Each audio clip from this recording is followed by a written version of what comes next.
I'm wasting my life on my phone. I can't stop scrolling. Every time I look up, another hour has disappeared. I'm comparing myself to people who don't even exist in real life. These tech companies are trying to take advantage of us. Losing sleep doom scrolling. I just can't put down my phone. Sometimes I think my phone is using me more than I'm using it.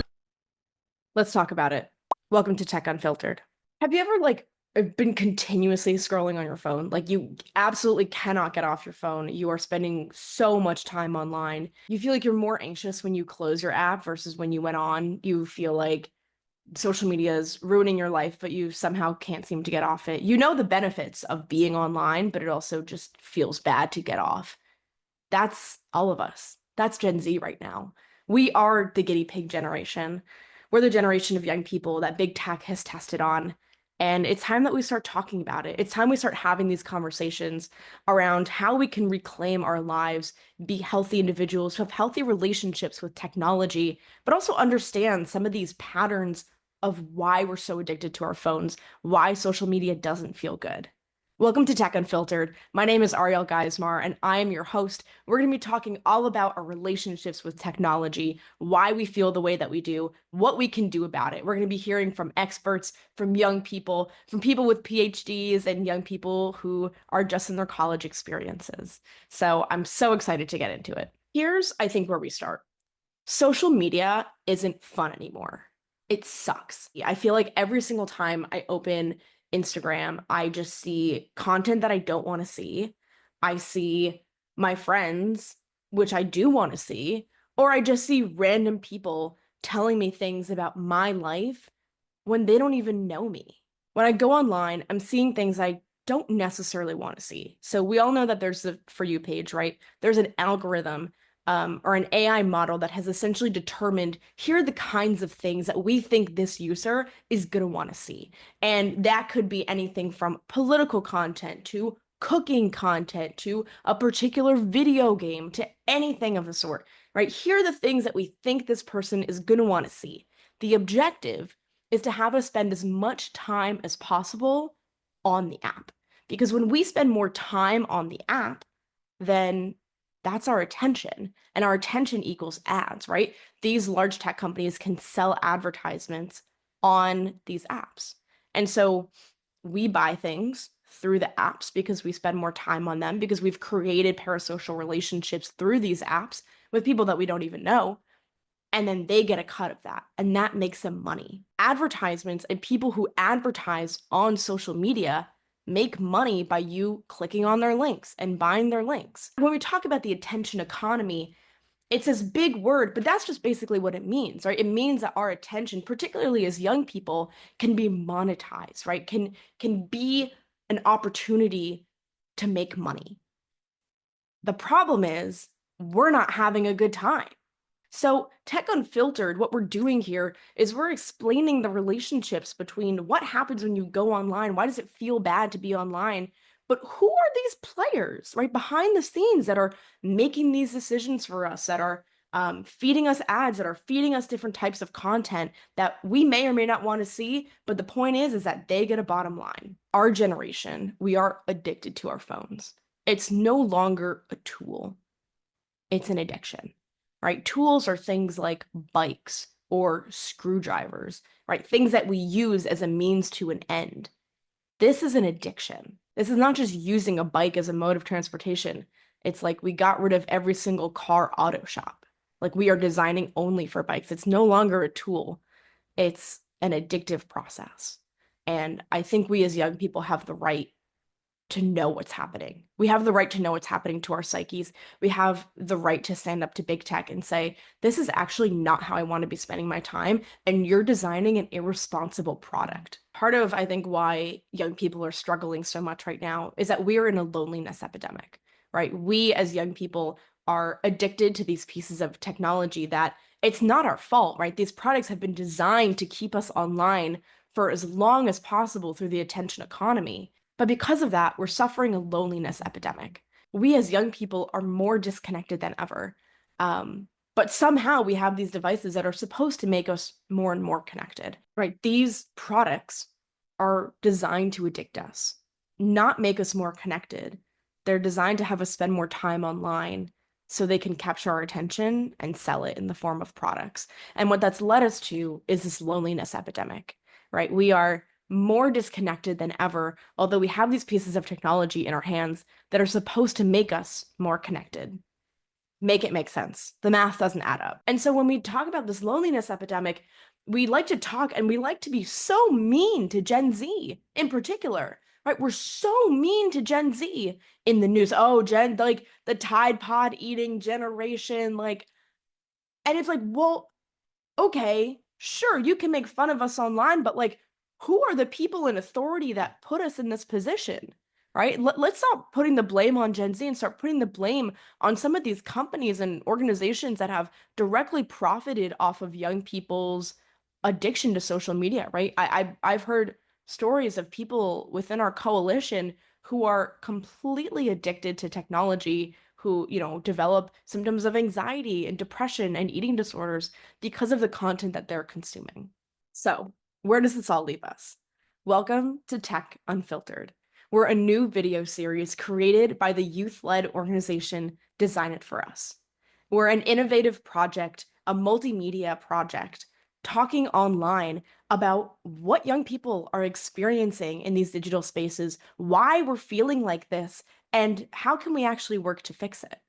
We're trying to find the solutions behind just complaining about how we're feeling on our phones and on social media, and working together and learning not only from each other, but ourselves and the experts in this space about how we can build and how we can understand technology and our relationship to it. We at Design It For Us like to say that our lived experience is our expertise, right? As young people, we are constantly going through so many different experiences. We're going through so many different emotions.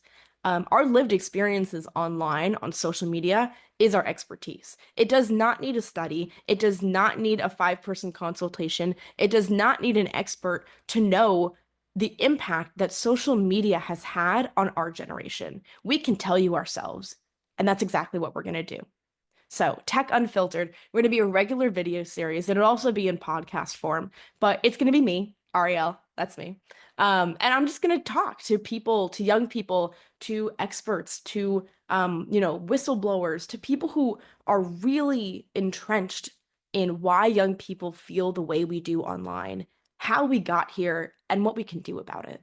I'm going to be delving into the most essential parts of the internet, right? Everything from AI to social media, algorithms to algorithmic bias. We're getting in the nitty-gritty of technology. I'm going to be bringing on guests while I'm here, right? Talking to people about what they're experiencing, what they're understanding. We're going to be talking to young people. We're going to be talking to influencers, talking to researchers and doctors and everyone under the sun to try to understand what exactly is going on online. And foremost, what can we do about it? If there are topics that you want covered, if you want me to talk about or maybe bring a guest on, throw that in the comments. I want to hear from you what you're thinking and what you're looking forward to hearing from the series. So, quick question. Who are you, girl on the screen? Who's behind this? What's going on? My name is Ariel Geismar. I'm a young person who organizes other young people to tackle the biggest issues of our generation. I've experienced working in gun violence prevention, women's rights, and LGBTQ plus rights organizing, from mental health, and currently in responsible technology. What I mean when I say responsible technology are pieces of tech, right, that we use in our daily lives, but how those pieces of technology come into play and how we can use them responsibly, not only us, but how can they be designed responsibly, right? How can we get the best piece of technology before it even hits our phone, before it's even in our hand? How do we make sure we're getting the best, most ethical form of technology? Now, I'm not here to discount the benefits that social media can give us, right? We know that social media allows us to organize our peers, find content that we find meaningful and important. We know that social media can allow us to connect with one another and understand each other on a deeper level, breaking cultural and social boundaries. I'll say myself, right? I've used social media as a vehicle to organize my peers, whether we're, lobbying for mental health days in Virginia or trying to change the laws around firearms and domestic violence in New York State. I've used social media to understand and dig in depth my generation, what we want, and how we can organize ourselves and each other. Social media is a huge part of who I am, and I post every day. These things don't have to be mutually exclusive.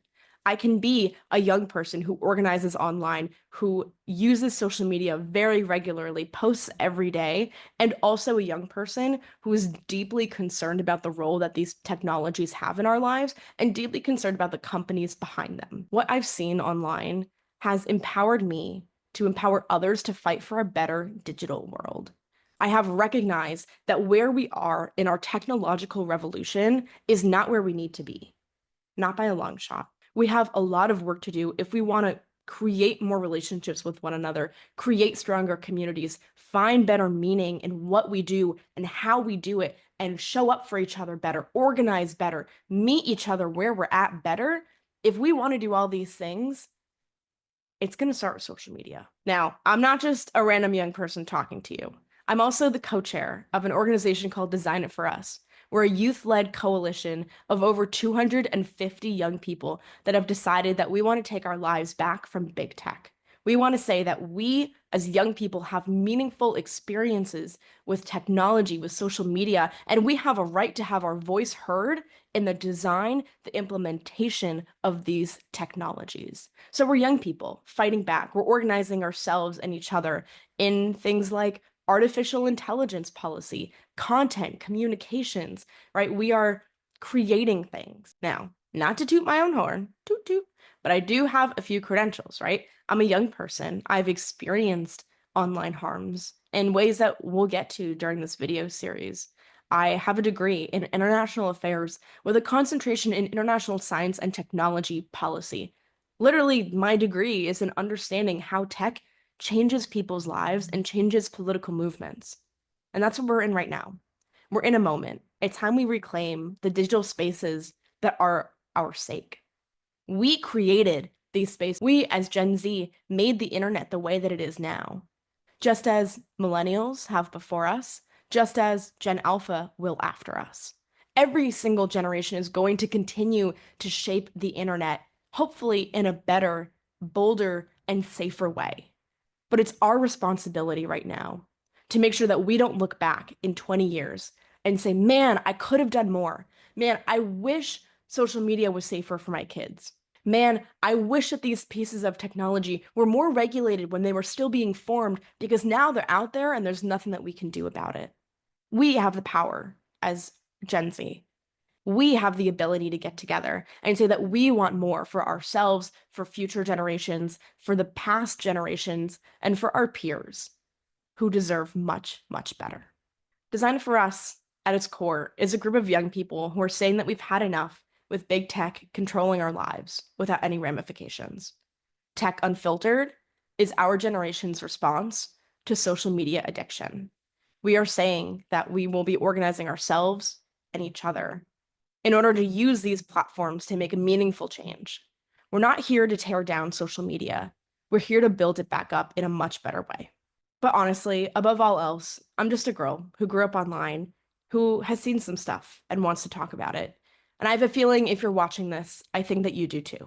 I don't expect everyone watching to fall in love with every single word that I say, but I hope that you can engage with the material, try to understand our perspective, and be respectful to other people in the comments as we go through and we explore some of these really meaningful and sometimes intense things. That's all for now. Stay tuned for the next episode. It's coming out on this day. And you can catch all of our stuff on @DesignItForUs on YouTube, on Instagram, and wherever you find your podcasts. I'll see you later on Tech Unfiltered.